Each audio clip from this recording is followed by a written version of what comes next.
Okay. ഇങ്ങനെ നമ്മളെക്കാളും ശക്തരായ രണ്ടാളുകൾ നമ്മളെ ആക്രമിക്കാൻ വന്നാൽ എങ്ങനെ രക്ഷപ്പെടാമെന്നുള്ള സിമ്പിളായിട്ട് ചെയ്യാൻ പറ്റുന്ന കുറച്ച് ഏറ്റവും അപകടമായിട്ടുള്ള വിദ്യയാണ് നമ്മൾ പറയാൻ പോകുന്നത്. ഒന്നുമില്ല, ഇത്രയും നല്ല ശക്തരായിട്ടുള്ള ആളുകളാണെങ്കിൽ നമുക്ക് ചിലപ്പോൾ തിരിച്ചടിക്കാൻ പറ്റിയെന്ന് വരില്ല. ഈ സമയത്ത് നമുക്ക് എങ്ങനെയെങ്കിലും രക്ഷപ്പെടണം.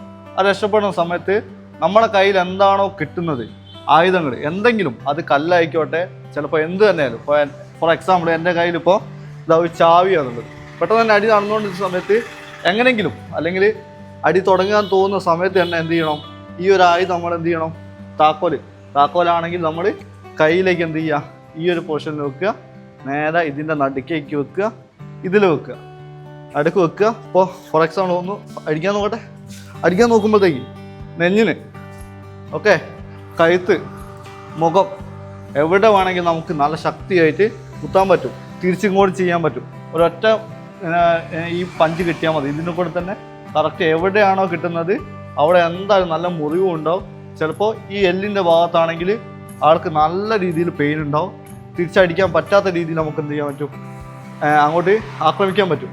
അപ്പോൾ ഇങ്ങനെയുള്ള ചെറിയ ചെറിയ എന്താ പറയുക, നമ്മളെ കിട്ടുന്ന കയ്യിൽ എന്താണോ കയ്യിൽ കിട്ടുന്നത് അത് എടുത്തിട്ട് വേണം നമ്മൾ ആക്രമിക്കാൻ. അല്ലാതെ നമ്മൾ ഈ കിക്കും പഞ്ചും ഒന്നും ചെയ്തുകൊണ്ട് ചിലപ്പോൾ നമുക്ക് ഇവരോട് വിജയിക്കണമെന്നില്ല. ഇപ്പോൾ എന്താണോ, ഇപ്പോൾ കല്ലാണെങ്കിൽ കല്ല്, നമ്മൾ ചുറ്റുപാട് കല്ലുണ്ടെങ്കിൽ അതെടുത്തും നമുക്ക് അടിക്കാം.